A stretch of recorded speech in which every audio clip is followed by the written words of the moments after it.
What is going on, everybody? Dan the UltraDad here tonight. As you can see, I've got Michael Ko with me too. Kofuzi, what's going on? Yo, what's going on, everybody? Great to be here. Thanks for having me on the show. Can everybody hear okay? I'm going to pull up some comments here and see if you can hear me. But as I do that, once again, I am Dan the UltraDad, and thank you for visiting my channel tonight. I hope everyone's doing well. This is a very exciting interview for me because I think Mike and I have a few things in common, which is pretty cool. We're both attorneys. We both love YouTube, and we both love to run. So I think that we're going to have a lot to talk about, and so I'm very excited about that, and I'm looking forward to this conversation. So definitely, first, before we get started, if everyone who might be in here, first of all, let's find out who is here. And I'm trying to pull up the stream right now so I can see. It looks like we have 11 people that are, that's one of the ads that I just pulled up. We have 11 people that are on right now. Definitely put in your name, where you're from, where you're listening from tonight. Looks like I'm looking right now. We've got Louis Becerra. Sorry if I butchered your last name, Louis. We've got Cheryl Gayhart. My brother, Allnut Productions, is in the house. What's going on, Will? We've got Edgar Smith and Louis Becerra. Sorry, Louis. He says that it all sounds good, so that's good. Al Anderson is coming to us from Arkansas. So that's pretty exciting. And we have Michael Ko from the great windy city of Chicago, Illinois. So, Mike, tell us what's going on, man. How are you doing tonight? I'm doing good. I'm tired. I think I'm going to call this my peak week for my marathon coming up because I think I need to start dialing it back a little bit. I mean, still keeping the foot on the gas, but I think I need to now start really thinking about being at like freshest like condition for the start line. But other than that, I'm doing great. It's like winter is still hanging on here pretty strong, so I'm getting a little bit tired of that. But like, I think everything that I'm going through is nothing that a sunny day won't cure. So Chicago, really? The winter's holding on in Chicago? Yeah, I remember last year being like really cold in January, really snowy in February, and then I'm like, I don't even remember March. So it must have gotten warm fast. So I'm like hoping for a repeat of that this year, if my memory is correct, but we'll see. I mean, today was pretty chilly. So I think everyone who is on the stream obviously knows who we're talking to here, but Michael Ko has a really cool YouTube channel. It goes by Kofuzi. We'll ask him about that name here shortly, but very excited to have him on tonight. And in the green room, before we joined everyone here live on YouTube, we were talking about kind of the origins of Mike's YouTube channel. And the transition that he had from his trained profession as an attorney to being a full-time YouTuber. So I guess, Mike, why don't you tell us a little bit about that briefly? You can rehash some of the stuff we already talked about before the live stream started. Yeah, so I mean, over the course of the pandemic, my business shut down. So I guess I'm still an attorney, although I did let my license lapse finally. So like I've really like given it up. So like not point of no return, but the return is a little bit harder at this point. But the business that I had was a litigation consulting business. So basically most attorneys wouldn't even see me until like, you got to really serious like settlement talks or really as you got closer to trial. I mean, I would tell people like 90 days out is a great time, but a lot of times it would be like 9 days out before trial. People would call me for all sorts of different kinds of help. So with the pandemic, that made like courtroom trials like non-existent for a really long time. And the Illinois like reopening plan was like courtroom trials basically wouldn't be able to happen until after there was a vaccine. So I was like, all right, writing's on the wall here, like literally. And I think it might be time to figure out a way to shut this business down because it's, it was bleeding money. And I was like, And, I was trying to figure out a way to transition out of it or have less of an active role in the business as it was. And so I was like, all right, this is it. I mean, it's a casualty of the pandemic. That's fine. And then now I got to figure out what else I'm going to do with the day other than spending it with my kids who were, in virtual school. So there was a lot. Like I didn't really even have time to think about it because I was like, I've got so much other stuff going on. Yeah.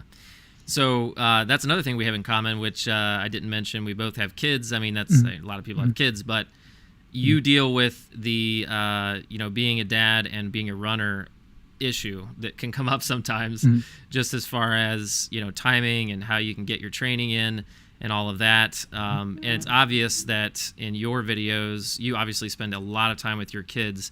So as the UltraDad, I'm very proud of you for doing that. So that's really good. Yeah. Thank you. I try. I probably, I don't always do a great job, but I always try to at least be there. So I'm like, if I'm not doing great, at least I'm present.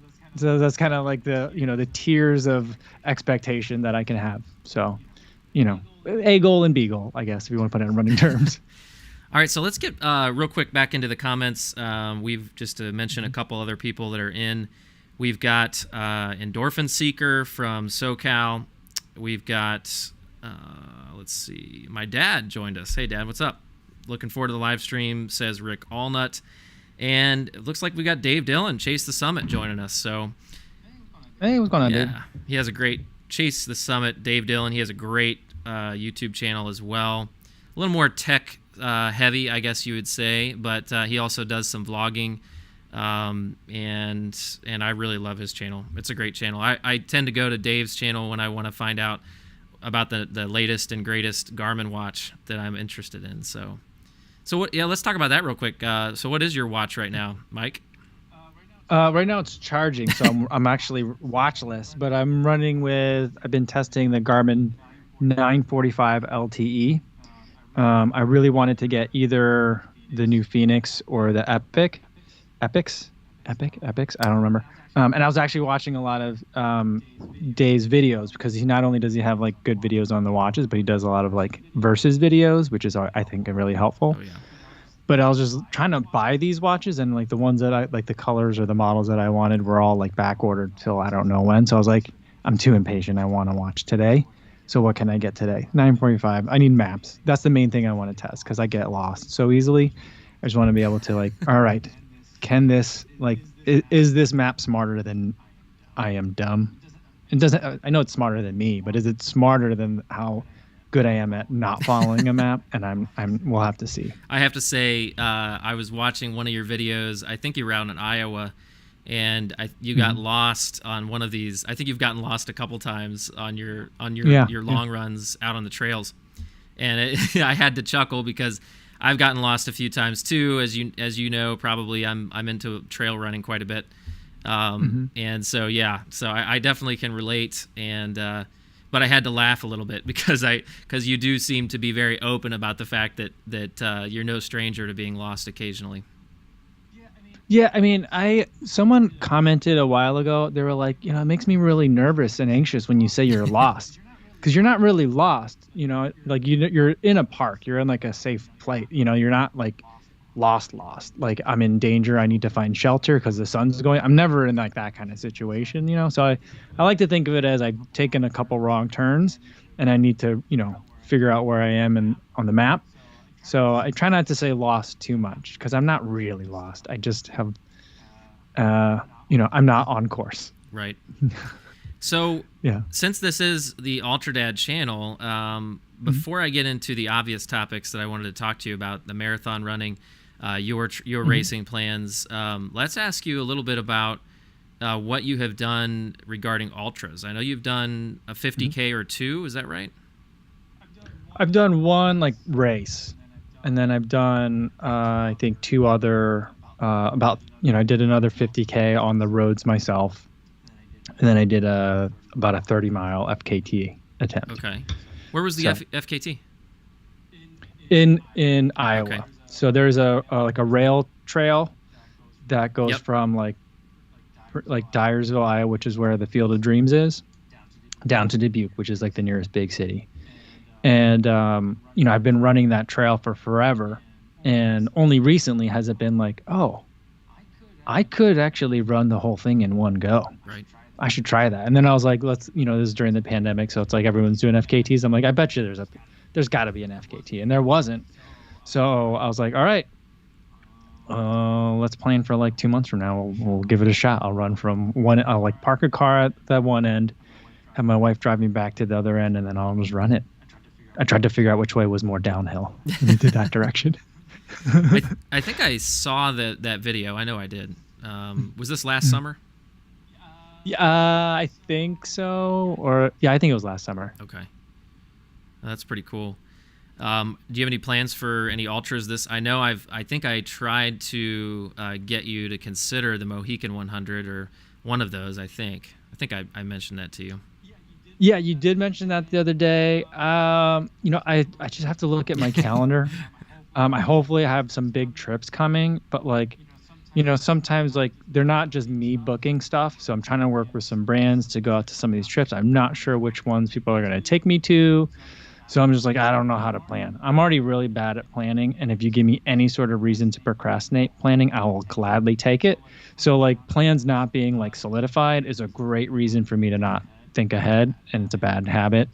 So like I just got to like sit down and be like, all right, well, I either am or I'm not going to block off that weekend. And I'm just either going to go with a brand or I'm just going to go by myself, and I'll do it. And then I could start planning the other weekends around it. But so I definitely would think about it because it's, not terribly far away. But like I'm trying to think of like I would like to get in a 100K in, I think at some point, I don't know, this summer. Because I did my first 50K when I hit 50,000 subscribers, and I think hopefully I'll be hitting 100,000 subscribers in the next couple months. So like right around that time is when I'd like to do another very long run. Yeah, that's pretty awesome. I remember when Ethan Newberry, the Ginger Runner, I remember when he crossed the 100,000 mark, and he did 100K as well, kind of his own 100K run. That's pretty cool. Yeah. They really should have 100K distance at Mohican, but they don't. They have the Mohican 100 miler, and then they have there's a 50 mile variant, and then they also have the Mohican Marathon, and all of those are run around that same weekend. But yeah, it's a classic 100 miler. It's been a Western States qualifier for a long time. I have been lucky enough to finish it twice in a row, and then this year my brother and I are going to go back. And we're going to try for a third year. So I'm pretty excited about that. You guys did it last year, right? Yeah. So is that? Yeah. I did it.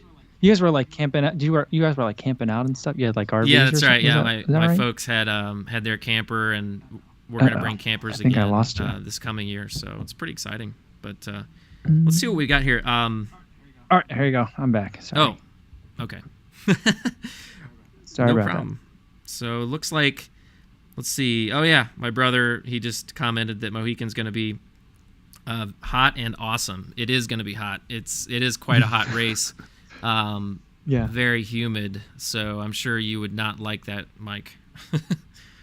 No, I think I don't do well in humidity, but like I did the Crater Trail 50K, which is in like northeast Iowa. I think that was a very humid. It was like 90 degrees that day. So I'm like, that's just how it is. I mean, if you're going to run in the Midwest and do an ultra, like there's going to be some sort of temperature extreme, unless like you get really lucky in like one sliver of like one of the seasons where you can get like nice weather the entire time. So you got to pick your poison, I guess. Yeah. I saw the video from the Crater Trail. That was the 50K, right? Mm-hmm. Yeah. Mm-hmm. So how often do you get out to Iowa? We go a lot because grandma and grandpa are there and the kids are young, and they have cousins that are in that area too. So I mean, we just were there this last weekend. Oh wow! But that was the first time we had been back since like the holidays. So, depending on the time of year, it's usually like once a month. But like it depends on where exactly we'll be going. Usually it's Eastern Iowa. Occasionally it's some other places, depending on if we're going to visit like some of my wife's other siblings. What kind of what's the drive from where you are in Chicago to there? It's really not too bad. I mean, as long as you can get out of the city quick. but it's like about 220 miles door to door. Okay. So it's doable for like a weekend. Yeah, that's good. Yeah, actually, I remember you had that big windstorm. Shoot, what was the name of the derecho? Yes, and I remember those videos, and that was bonkers. I'd never seen anything like that before. Yeah, and we recently had a pretty big windstorm that came through Cincinnati and Dayton. I was telling my son about the video I saw of you out there, and just telling him about just how devastating that was. I think he looked it up on YouTube, and there were a bunch of videos of people's ring cams on their front doors from that windstorm. Those were mostly straight line winds, though, right? I don't think they're. Yeah. But that was the big thing is like it just like slammed down real fast. Right. And those straight line winds just like took everything out in its path. So it wasn't a tornado, but I was like, it might as well have been the way like just the entire streets were just demolished.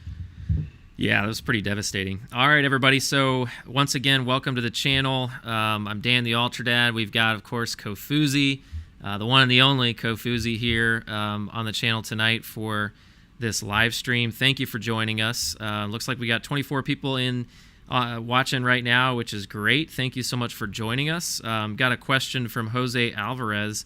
He says, "Hey, Mike, where are you in Chicago?" He grew up on West Lawn over by Midway Airport and then lived in Rogers Park. He now lives in Minnesota. So without telling us exactly where you live, Mike, generally, where do you live in Chicago? Yeah, I live in Lakeview. So it's like just a little bit south and closer to the lake than Wrigleyville is. So like if it's snowy, I usually like to run around Wrigley Field because it just looks nice. Yeah. And like there aren't that many cars traveling when it's like super snowy, and it's just kind of fun to like stomp through all the snow. But most of the time I just head out, and I'm not too far from the lake, so I'll just hop out into the lakefront trail. So that's where I am. Yeah, obviously, again, everyone's probably seen your channel, but you put out some of the coolest content when it comes to seeing Chicago, and of course the snowy weather in the winter and during the summer. Just the beauty of that city, the skyline. It's really cool to watch. I really appreciate it. So thanks for that. It's really neat. Well, thanks. I see you've been doing some running over lunch, and so I've been getting to see the area where you run, and I think that's great. I mean, I like it when sometimes people will tell me like, oh, it's like you're so lucky that you get to run in a beautiful city and it makes such great footage. And I'm like, yes, I am. But like, I think I could do this wherever I was. And I think other people can too. So like, it doesn't matter. Like if you think you're in the most boring suburb, find a way to make the footage good. I mean, like, think about like Emily Heller. Like she's not like running along like, the Lower East Side, and we're not seeing, footage of New York City.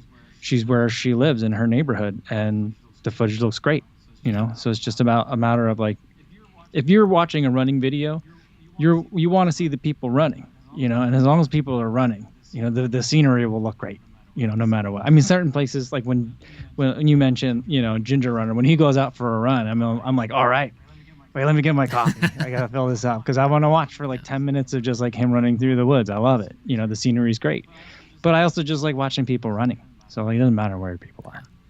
Speaking of which, I don't know if you saw Jeff Pelletier's recent docuseries where he went out to Africa and ran. It's a seven parts miniseries, or 8 parts. Sorry, 8 parts. I think it's more parts than that. Was it 9? I saw like a part 9. Yeah, the Namibia series. Yep. Like I haven't been able to keep up, but like, yeah, it's amazing. I mean, it's like, in the comment you see in all of the videos for him, it's like one person made this, right? Because it's just like, this is what you would think like a team of like, there's a B-roll camera guy, there's an A-roll camera guy, and then he's doing all this running footage stuff, but like it's just one guy. It's just amazing. It's been really good. Yeah, he's really talented. I've had a chance to talk to him a few times, and I'm looking forward to this summer. He's going to be out at the Hard Rock 100 in the San Juan Mountains in Colorado, and I'm going to actually be down there too for a couple weeks. So I'm pretty excited to kind of see him in action, and just hang out with him and a bunch of other ultra runners. It's going to be a great time going to Hard Rock this year. So. Yeah, I mean that's one of those races where I have kind of like soft circled on my calendar where I'm like, I just feel like everyone's gonna be there. Yeah. Like I think I just need to go and hang out. I won't. No one's gonna ask me to pace them because I'm the worst possible pacer. I get lost during the day. I don't like to run at night. Like I'm not good at elevation or hills. So I'm like, why? So it doesn't make sense. But I'll be a good cheerleader. I can help people, get burritos and stuff or whatever. But but I just might want to go because I think it's just a fun, party to go to. I think. I mean, that's my idea of a party anymore anyway. Yeah. So like that one and Leadville are the ones that I'm like, I feel like everyone's going to either one of the two or maybe even both. So maybe I should just go. Yeah, it was pretty neat to see you out at Western States this past year. Tell us, if you can, a little bit about how that came about with Hoka. Yeah, so when I do work with Hoka, I work with one of their PR companies. So like a lot of the brands like have like multiple channels that or like avenues through which like they have people make content for them. Sometimes, some brands I work with someone that has like let's use Hoka for example. Like I have it might be interacting with someone that has an @hoka.com email address. Other brands I work with someone that has like a something pr.com Okay. Email address. And like, the relationships get pretty blurry because those PR companies work really well with the brands. And so it's like I'm meeting 3 people, 2 of them work for the brand and 1 person is like a PR person. And I don't always remember who's who. But with Hoka, I do work with a PR company and they work with a lot of the brands that I also like. So it's like, kind of a one-stop shop for me in terms of networking, which is great because I don't like networking. So they were like, they have media activations where they want to bring some people out. I don't know if they pitched the idea to Hoka or Hoka's like, hey, we want to get more eyes on this event since we're sponsoring it now. Pitch us an idea. I'm not sure exactly how that works, but all I know is I get the email saying, we're going to bring a couple people out. Would you be interested? We'll fly you out and we'll put you up in an Airbnb. And then we'll have a team of people that can, make sure that you have everything you need to be able to film. And so like they got like the media credentials, or they helped me get the media credentials too, but they also had media credentials and like someone to drive me around. Cause like I mentioned, I got lost. I get lost all the time. I get lost in like the amusement park. So like to me to try to navigate a 100-mile race that I've never been to before, and I don't drive a lot. So it's like, that would have been, it would have been a lot of like, I think it's this way, I think it's that way. That would have been a really boring video and no one would have liked that. So like, I think that's why they drove me around. So that was really nice. But then they let me kind of like, you just tell me where you want, they were like, tell us where you want to go and when you want to be there. And I'll let you know if like, hey, if you want to get to this next spot, we got to go now. So like, it was kind of like a nice chaperoned experience. But I think it turned into a pretty decent video. I mean, if I were to do it again, I would think I would do a lot of things differently. But I feel like I did a decent job of capturing a first-timer's experience in terms of from the spectator's perspective. And I definitely felt it personally, like the sense of like, how big a deal this race is and just how awesome of a day, and for some people, a lot more than a day that it is.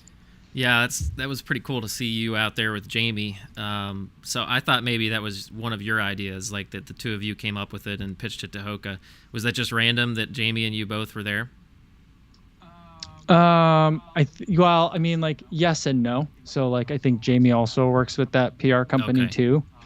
And by work for me, it's just like they email me. Like I don't know about other people, but like for a lot of trips, I'm just like I don't ask for money, but if they're gonna pay for my expenses, that's one thing, So it could be very different for other people, and I'm still trying to figure out like how much of an arm's length do I need to keep from brands when I'm like reviewing their product later. So I work with that PR company, and that PR company has worked with Jamie for a long time. So like, it's funny, like sometimes when I work on these kinds of like, like trips with brands, I'll get an email to me directly asking if I want to go do this. And then like, a couple of days later, it's like, all right, here's the gang. And then everyone's email is on it. And it's like, oh, Jamie's going to be there. This is going to be awesome. Same thing with like when I went to Falmouth with ASICS last summer, they were like, we'd love to have you come out and like, we'll make a big weekend out of it. We'd love to have you come to our like corporate HQ, show you some product, give you some sneak peeks at what's coming for the next year. And then the next day is the Falmouth Road Race. We'll take you down there and all that. And I'm like, awesome, love it. And then like later it's like, oh, Thomas is going to be there from Believe in the Run. So I'm like, all right, this is going to be great. Awesome. And Megan was there, and that's when I met Tommy Run. So like, then you also look at the other emails, and then you start looking like, oh, okay, are they on Instagram? Who is this person? Are they a writer? Are they an Instagrammer, a YouTuber? So then it's just like a lot of fun to kind of meet new people and stalk people that way. Yeah, that video was pretty cool. When I think at some point during one of the runs there in Falmouth, you like put little freeze frames of the names of each of the different Instagrammers or YouTubers, and so some of those people I had never followed before, so I was like, oh wow, I gotta go check that one out. Or Tommy Runs, I didn't know, I hadn't really watched his stuff, so I went and looked at him. So it was pretty cool to see that. And I must say, when you just said I'm still trying to figure this out, it makes a very small YouTuber like me feel a lot better, because sometimes for small YouTubers like me, you were one of those at one point. You may still consider yourself a small YouTuber, but you're not.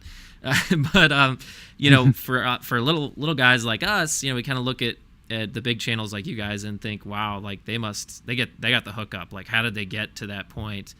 And so it's encouraging to know that you're still growing and still learning through that process. Yeah, I mean, like, because it's not like you can go to the website of asics.com and be like, who's the person in charge of marketing, because like that person may or may not, or like of marketing for like influencers or social media marketing, because that person, number one, may not exist depending on the size of the brand. They might completely outsource that all to a PR company or a marketing agency. Or that person really does not want to get spam emailed by every single person that wants a free pair of shoes, So it's like, how do you like, how do I make like I was just thinking about Solomon today. I was like, I really want an Ultra as well. Like I really want to run in some of the new product, but I'm like, I don't know anyone there. So I think I'm just going to DM the Instagram account and see where I can go from there. And I think that, now, I'm Kofuzi, I make running videos. I have 90,000 subscribers. I'd love to, can someone put me in touch with whoever I need to talk to about, testing product for review. Sometimes that works, but some brands still, I get nothing. Really? Even though like Garmin, the Garmin has is so big that they do have like a form that you can, I don't know if you've done it, but they have a form you fill out if you want test product. And it's like, what's the size? What's your periodical? That's how old it is. It asks you what what printed publication you're in. Yeah. But you fill in all your information and which product you want and what your genre is, And I haven't even got a confirmation email about the form. So they just don't contact me, and that's okay. They don't have to. I'm still going to review their product, But and some brands reach out to me. My email is in my YouTube, It's in the about page. So it's like, I mean, God, I get requests to review Bluetooth earbuds 10 a day.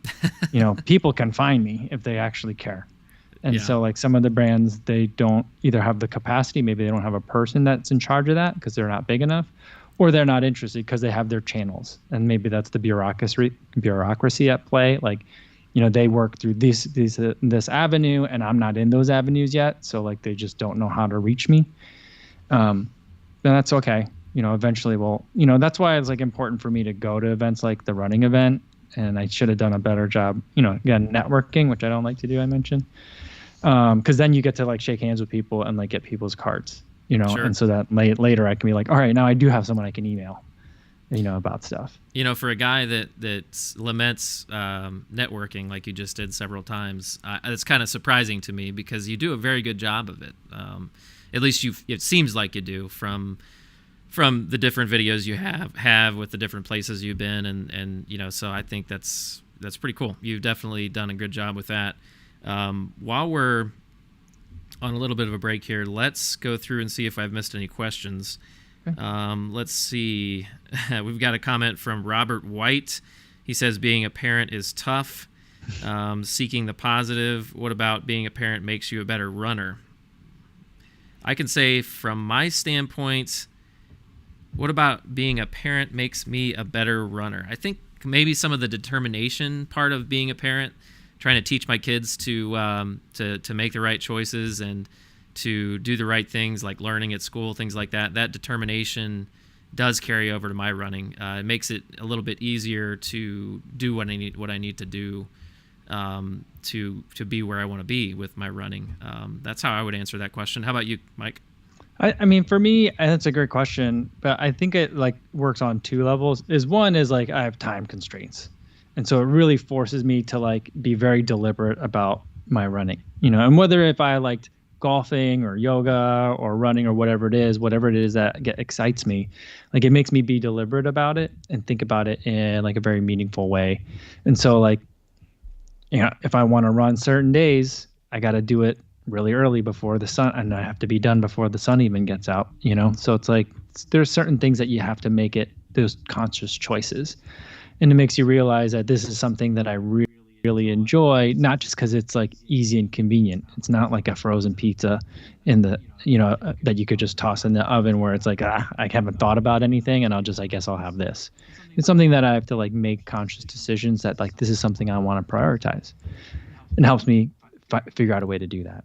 Yeah. Or forces me to do that, just the time constraints. But I think in the other way is like I want my kids to see that like I can be really average at something and spend a lot of time in it and enjoy that, and just be dedicated to something that's hard, even if I'm not going to win a race. Like I'm not going to win a race.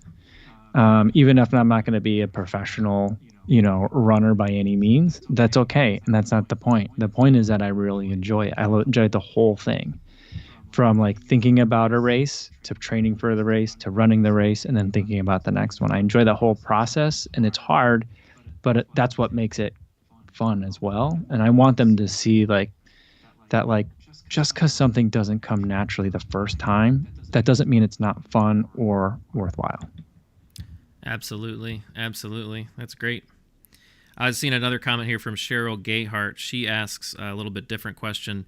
Is it hard to train for a trail race and a road race at the same time? So I guess I'll say from my standpoint, it is definitely difficult to do both. Mm-hmm. I'm training for the Mohican 100 in June, but I'm also training right now for and we'll transition now into maybe some marathon talk, but the Flying Pig Marathon in Cincinnati on May 1st. My first road marathon, which is kind of shocking. I've never run a road marathon before. I went straight from, half marathons to ultras and kind of stayed in that ultra realm for a while. Yeah. So it has been a challenge because the road running is definitely more, for me, at least in my mind, it's more about the speed compared to an ultra, which, you can walk during an ultra, and that's common. But with the marathon, I really don't want to walk, and I want to keep up that decent pace for a while. So for me, it has been quite a challenge. What about you, Mike? I think I have a very different answer. I don't think it's that hard in terms of like the surfaces.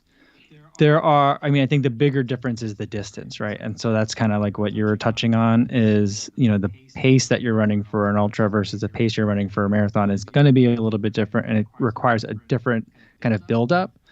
But for me, it's like, easy miles are easy miles. So if I'm training, I'm thinking about like as a road runner that is transitioning to or like also playing on trails, kind of the opposite direction of you, where it's like, all right, easy miles are easy miles. I could do my easy miles on trails. Yep. And that'll be fun and probably better for me anyway. And so that still does my marathon training easy miles, but also still prepares me for something longer later. And then I think that, there's certainly something to be said for very race specific training. But when it comes to like building base, getting fit, a lot of those core things I think translate no matter what surface you're running on. So find something that you really like and that works for you and hopefully is easy on the body. But, like a lot of trails aren't that convenient to me. And so like, I'm just going to not let that stop me from trying to get ready for a trail race. So I'm like, I'm in full on marathon mode, but I am still thinking like at some point I do want to run a 100K this summer. I'm not training for that specifically, but I think that I'll be in marathon shape. And then at that point, I don't think it'll take me very long to get like race fit for a 100K. I mean, I'm saying that now. I've never run a 100K, but I'm also not trying to win. I just want to go out there, have fun, eat a lot of food, give a lot of high fives, collect a lot of stories, and just have a really fun time racing. And so I think that like to be able to, if that's my expectation, I don't think the transition will be terribly long. And at the end of the day, it'll be like a test where like, you're just going to cram as much as you can kind of at the end, and whatever sticks. And then there'll be things you're not prepared for, but that's okay. It's all part of the fun. Yeah, I think I'm you may view this differently, but I think going from trail to road, going from ultra trails to road marathons, to me seems like it's got to be more difficult than the opposite. I know that from your standpoint, you're thinking it's a longer distance, and all of that. But from my standpoint, again, it's wow, I've not run that fast in a long time. It's tough for me to keep even at 8:30 pace, at this point for 15 miles, because it's, I'm used to by the end of the race hoping to average 18 minutes per mile, after 100 miles. So maybe even 20 minutes per mile. And right. Even with that, you're still doing pretty well. So it is interesting to think about. It's different. I guess we're both going to kind of find out this summer, hopefully. Yeah, we'll have to trade notes later once we hit fall. Yeah, for sure. All right, so let's talk about LA. Are you still going to the LA Marathon? Yeah. Okay. Yep. And for those of you who are on the live stream, unfortunately, Mike, it was going to be going to Tokyo, which would have been just an amazing experience. I'm sure LA will be as well. I was disappointed to see that trip got canceled, but tell us about that and also about your LA Marathon plans, Mike. Yeah, so ASICS was going to bring me out, and it was the exact same situation. So they were like, hey, we want to have some North American media come to experience the Tokyo Marathon. ASICS is the title sponsor. And so they were really excited about it. And then I said, yes, of course. And then I was like, I probably should have asked my wife before I said yes, but it was okay. And then I got an email later, and then it's like, Believe in the Run's going to be coming too. And Ashley Mateo, who I met in Falmouth, is going as well. So I was like, oh, I know like half these people. So it's going to be super awesome. I'm very excited. But with just the way the COVID restrictions were going on over there, it was still a lot of uncertainty. I feel like if they had made the decision like 2 weeks later, it might have been a different decision. But I mean, that's just the way decisions have to be made, and I understand that. So it's a big bummer, but they were like, we're holding your spot for 2023. So, hopefully we'll be able to still do that one next spring, which means then I have to train through like another winter, which I'm like, I really don't want to train through another winter, but you need to get a treadmill. Yeah, I do. I mean, base miles in the winter is really nice for winter running, but I think next year, hopefully the treadmill will be a more feasible option for me. Now, for a while there, you had a treadmill. Was that just a gym in your complex there in your building, or what was that? Yeah, there's a gym in the building, okay. But like for a variety of reasons, I was just like, I just don't want to be in there. Sure. Oh yeah. So, right. Or like so. Well, I'll just run outside, and if I can't do the workout outside, find another time to do it. It's okay. Sure.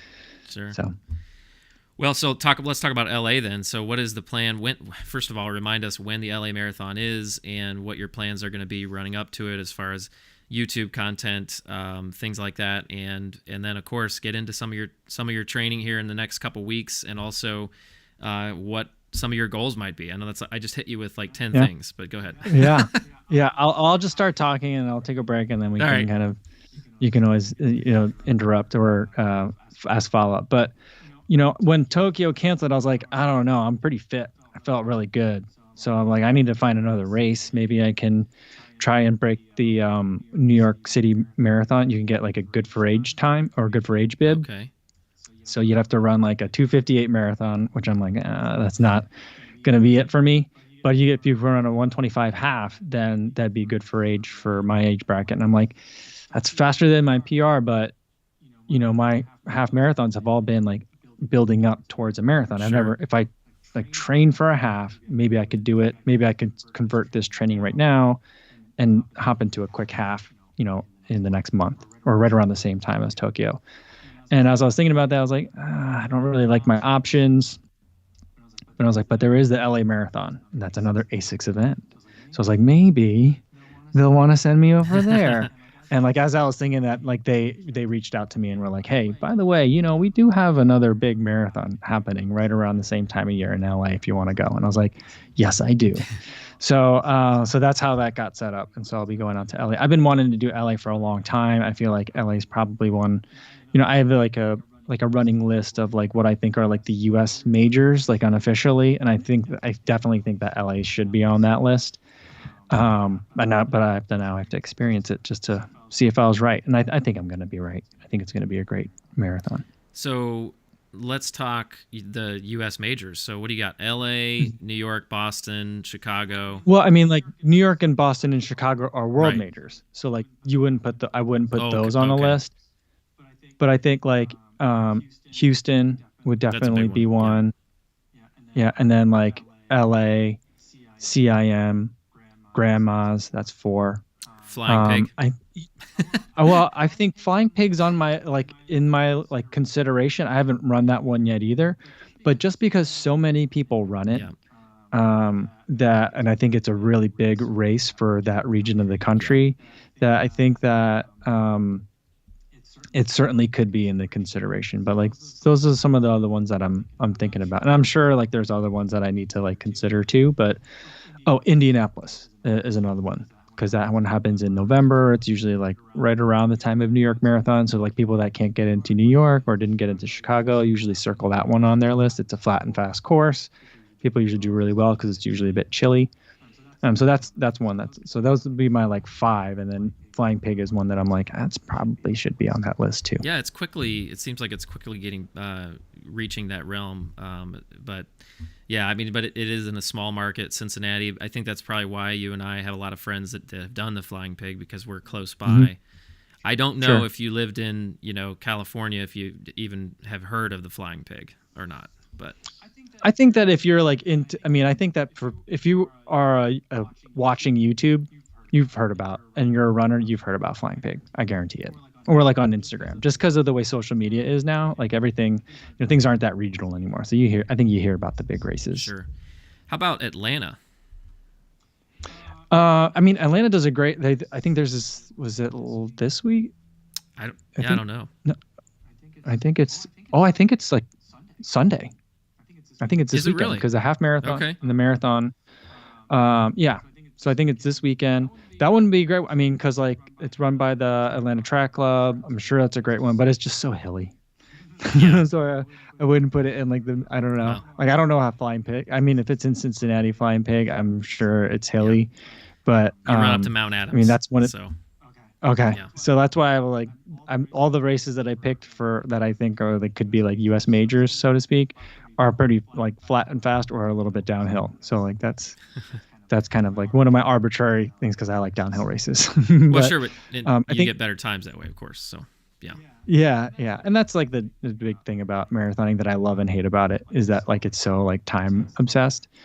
But Atlanta is a great city. They always put on a great race down there. I really that was one of the races that I was thinking about, but I'm like, it's going to be so hilly. And then also this weekend is the 5K Masters Championships. So I was like, that would have been fun to go do. And then I wouldn't have to run the marathon. I can just go watch, in that hilly area. So like, that's one that I was thinking about.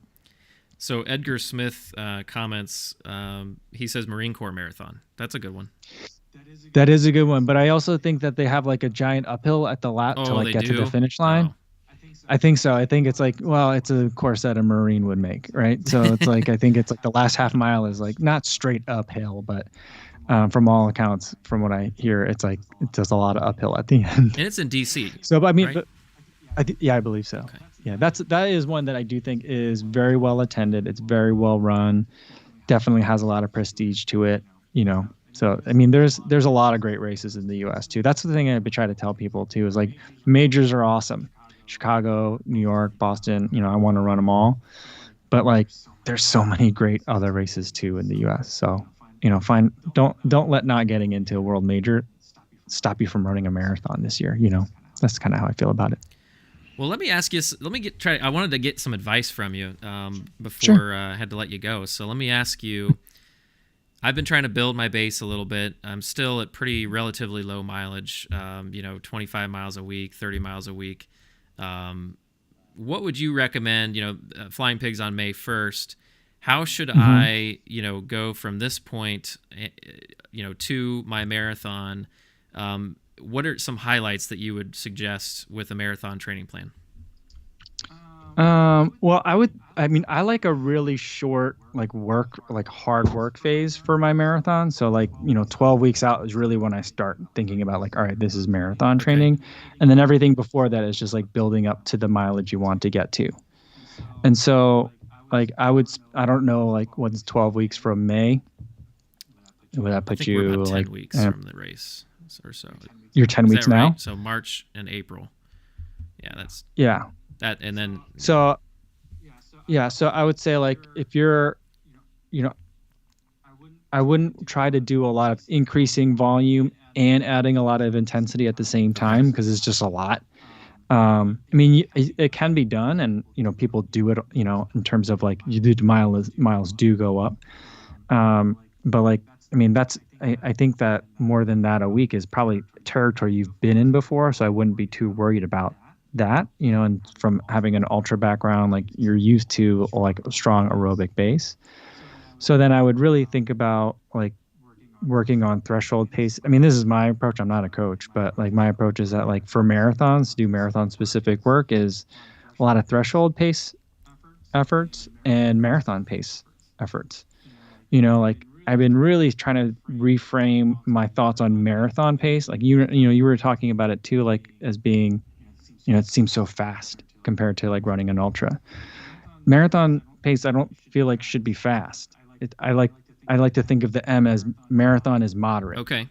I'm trying to break 3 hours for the marathon, and instead of trying to think of it as I need 6:51 per mile, or realistically because I can't run the tangents well, and if I have to weave around to get to the water stop, I need to run maybe a more closer to a 6:45 a mile. Stop thinking about that. And I have to think about this as 3 hour pace. What can I run for 3 hours when I'm trying to run my marathon efforts, And so and you think about it that way, people think about threshold. Oh, threshold's hard because how do I hold that for 40 minutes, 60 minutes, right? That seems intense. Well, it's now I'm asking you to hold the pace for 3 hours. What's that pace going to be? Then you would go a lot slower than if you're all right, run this at marathon pace. And I think that's where a lot of people get a disconnect. And so that's the way that I've been thinking about it in terms of training. But my long runs, I've been trying to put in a lot of marathon pace miles in my long run. A couple of variations that I do are, in terms of the work, either a 10-mile block at marathon pace or a couple of 4-mile blocks with a mile recovery, to get to anywhere between 8 to 12 miles. That's a lot of marathon miles in a week. That's a big week, big long run, and whatever, even if the long run itself isn't 20 miles, sometimes it can be. So I like to do that for my long run. And then for my, workout during the week, I like to just do mile repeats. I do 6 minutes at threshold pace and then 1 minute recovery. So the recovery is real short. So your heart rate doesn't get too back low again, but it lets you stay at that threshold place, get your body really good at clearing all the lactic acid. And I just think physiologically there's something magical about doing a lot of work at that pace that makes marathon pace feel really nice and comfortable. It makes you nice and strong for that. So that's kind of the main things that I've been focusing on for the past, I guess 8 or 9 weeks now. I'm very tired.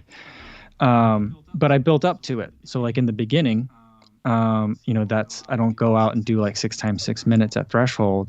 It'd be 6 times 3 minutes at threshold, 6 times 2 minutes, maybe, basically a lot of fartleks in the beginning.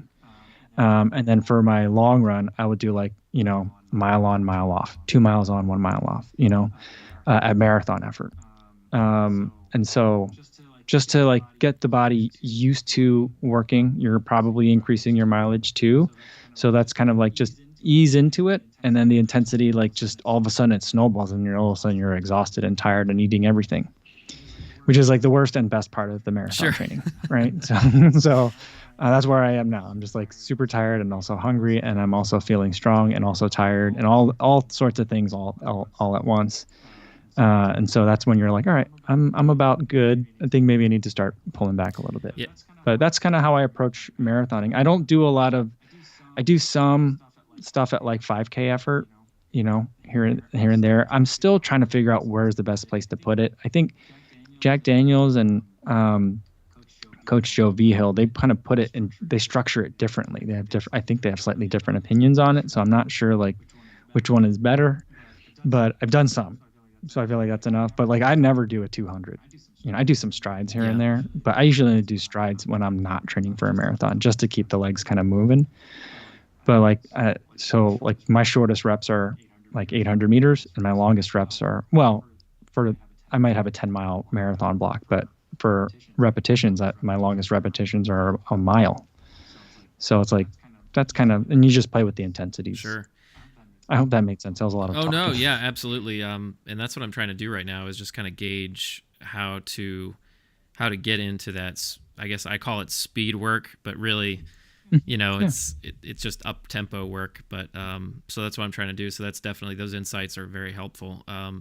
Tell me about, so what, and you may have already mentioned this, but what is the date for the LA Marathon, and how do you view your training from now until then? Yeah, so it's March 20th. So like taper for most people would be like 2 weeks. So that'd be like starting March 6th. So that would be not this weekend, but the following weekend.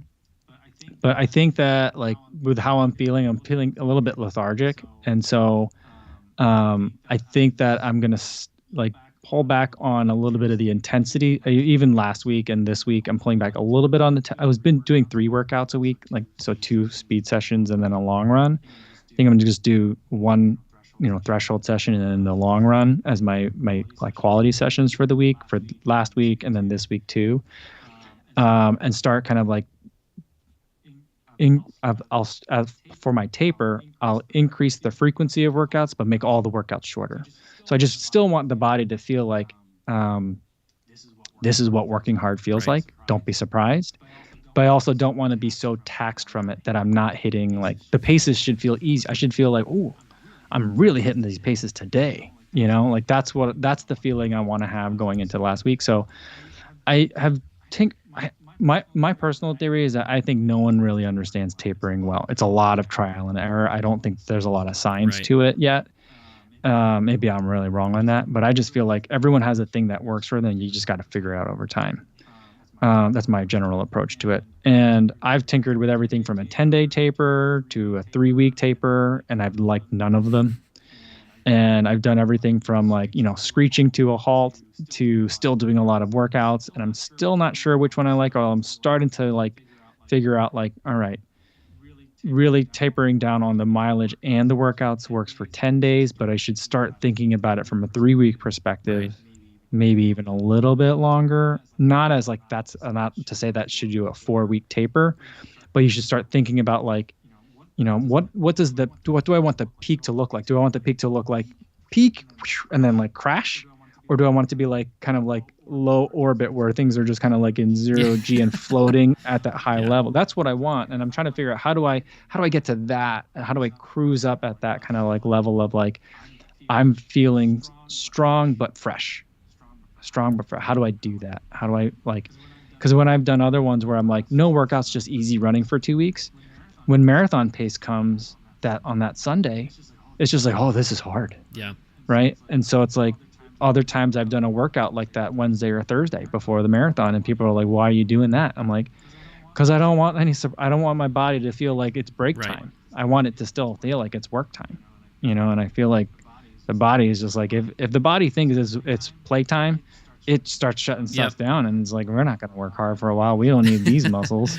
I know it doesn't happen that fast, but I just feel like mentally that's how it feels. So it's just like I like staying sharp, but like really I'm just figuring like I want to feel just springy, going into it, and we'll see. I'll do a little bit more of a controlled and gradual taper this time.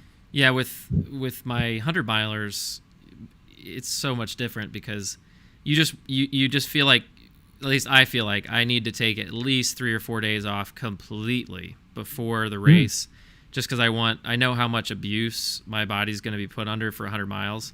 And so I feel like it needs to be just like 100% feeling good, like feeling very healthy, and not at all tired, because it's going to get really tired, during that race. So that's kind of how I do that. But I could see with a marathon, you definitely, you don't want the body feeling like it's break time. You want it still feeling like it's, ready to go for those faster paces. So yeah, makes sense, man.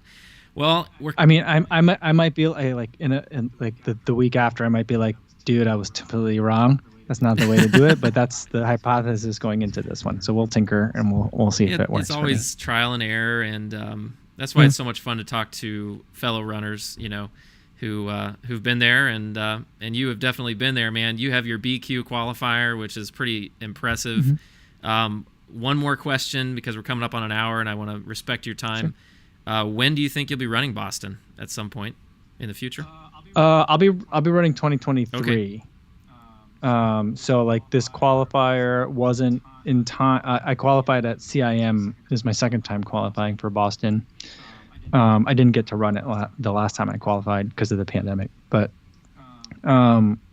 so I qualified in December. That's after the window closed for the 2022. Okay. So I'll be like one of the earlier qualifiers. Not that it matters, but like, so I'm at the early part of the window for 2023. So I think I'm going to be there to watch this year. Oh, cool. Hopefully I'll be able to do that. Again, I didn't plan it well enough because I thought maybe I'd be working with a brand on going out there, and then that didn't like kind of pan out, I guess. So we'll figure out something. Hopefully I'll be out there, because again, it's just going to be a big party, and I'm going to feel like I'm missing out if I don't go. So I definitely want to go. But for sure I'll be running in 2023. That's awesome, man. Well, Mike, thank you so much for joining me tonight. I appreciate it. This has been, I've learned a lot, and it's just so much fun to talk to you. So thanks again, man, for joining us, and thanks to everybody who joined the live stream tonight. We're going to draw it to a close now, but I will leave the floor to you, Mike. Do you have anything to tell us, anything to share with us today? No, I mean, just thank you so much for having me. It was a great time. I really enjoyed talking with you. I've been watching you for a while. And I guess I could just leave everyone with kind of what I love to tell people is, run today so you can run tomorrow. It's about the long haul, not every single one run. So get out there and get it done. Awesome, man. Thank you very much. Everybody, thank you so much for joining us for UltraDad Live tonight. Have a great evening, and we will catch you in the next one.